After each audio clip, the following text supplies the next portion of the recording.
Masked Singer fans, it is finally time to reveal another person on the Masked Singer, and at this very moment, there's only two people we haven't revealed yet. One is the Tiki, the other is the Donut, so today, we are taking care of the Tiki, or as I keep singing in my head every time I hear Tiki, it's the Tiki, Tiki, Tiki, and the Tiki Room. It's the Tiki, Tiki, Tiki, and the Tiki Room. Oh my gosh, Disney World, that's all I can say. That's all I can say. Yes, I'm a big Tiki fan, as you can tell. But for this character, we only have 2 episodes of clues. Episode 4 and Episode 5. So Elton John night, and then the Harry Potter night. It's really not a lot of clues to determine who's under the mask of this character, but since he is performing this upcoming week, we have no choice. We have to reveal who's under the mask of the Tiki. Before we get started, make sure you subscribe, you turn on notifications, and you give this video a thumbs up. Let's get started. Once again, 2 episodes of clues. And to be honest with you, there's a lot of clues, but not a lot of them kind of add up on who we think it is. His voice, the pitch correct audio, 100% you could tell. But the clues, maybe not as much. So starting off with the Elton John night clues, we had, as far as back as I can remember, I always wanted to be a rocker. This package was themed like the MTV Behind the Tiki kind of episode, behind the scenes. He sold millions of albums, he traveled the world, he partied with some of the music's biggest names, and then he was a, quote, stiff drink with a loose mouth, and he got into a lot of trouble because of that.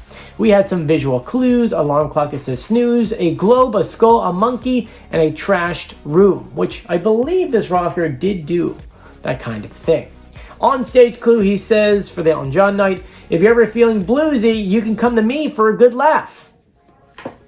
I don't understand that clue for this. Anyway, then we had the episode 5 clues, aka Harry Potter night. He says that he's decided to put his partying lifestyle on the back burner and his family on tap.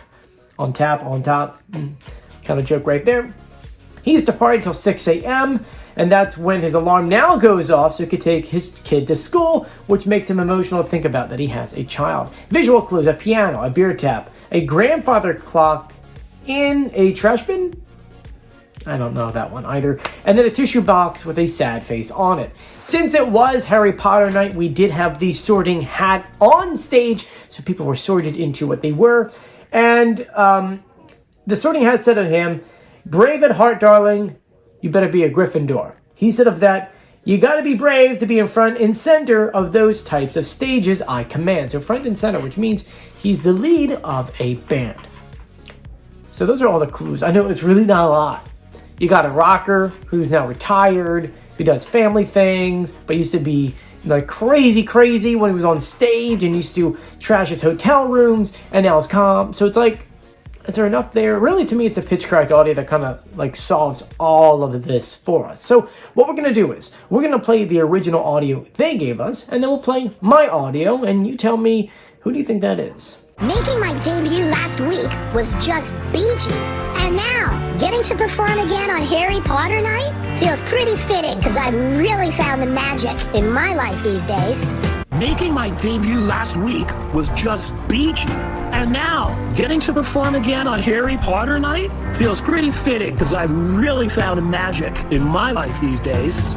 There comes a time in every rockin' tropical cocktail's life where they need to decide what comes next. Do you let yourself get watered down, or do you change with the tides? I decided to put the hard partying lifestyle on the back burner and my family on tap.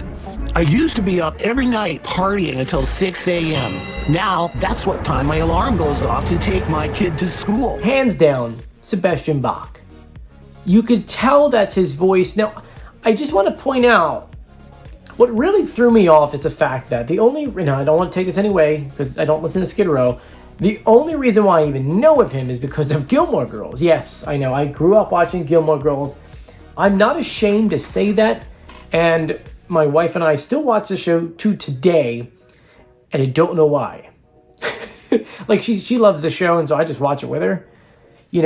Stars Hollow is like, I guess in everyone's head, Main Street USA and kind of like a town. And because maybe we go to Cape May so often, it reminds us of Gilmore Girls. I don't know. I really don't know, but we still watch that show today. So while I'm going through these clues, the entire time I'm thinking to myself, there has to be a clue related to Gilmore Girls. There has to be, right? I'm assuming we're going to get that connection in this Wednesday's episode, because remember, this Wednesday is the Group B finale, which means only one person's going to make it. Will it be him? I don't know. I really don't know. But that being said, let's compare his interview audio voice with our pitch correct audio, see if it matches up. And then we'll compare the singing voices, so the Tiki singing and then him singing. Take a listen. Making my debut last week was just beachy. If there is some, I don't know, like a... it's magic.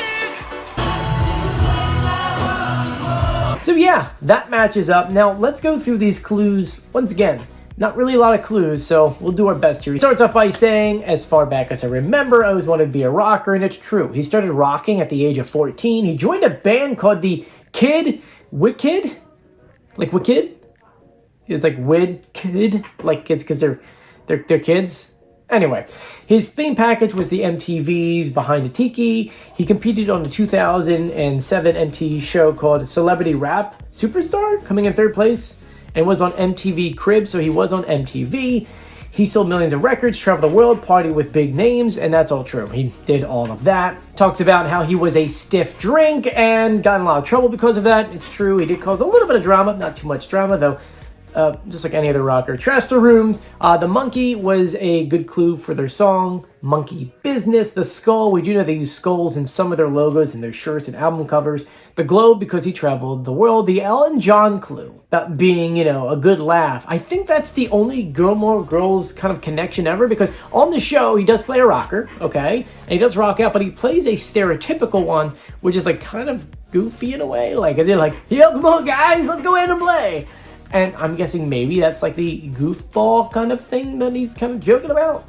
I know. Next clue, episode 5. He says he put his partying lifestyle on the side for his kid, and that's true. Kind of semi-retired. The piano clue, well, I mean, Bach, the famous composer. It works out. And then lastly, the whole Harry Potter sorting hat, talking about being in command. Well, yeah, he's, Skid Row. That's all I could say right there. The only other clue I want to add in is the fact that we've seen the Tiki costume before on The Masked Singer. Not in this version, but in Canada.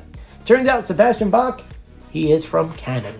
So, let me know in the comment section, do you agree or disagree? Oh, I don't know, you tell me. And Fox, for the last clue package, so please add in something about him being on Gilmore Girls. I'm just, as a fan of both shows, please, and if you haven't done so yet, please subscribe, turn on notifications, and give this video a thumbs up. I'm Joey. I'll see you later. Bye.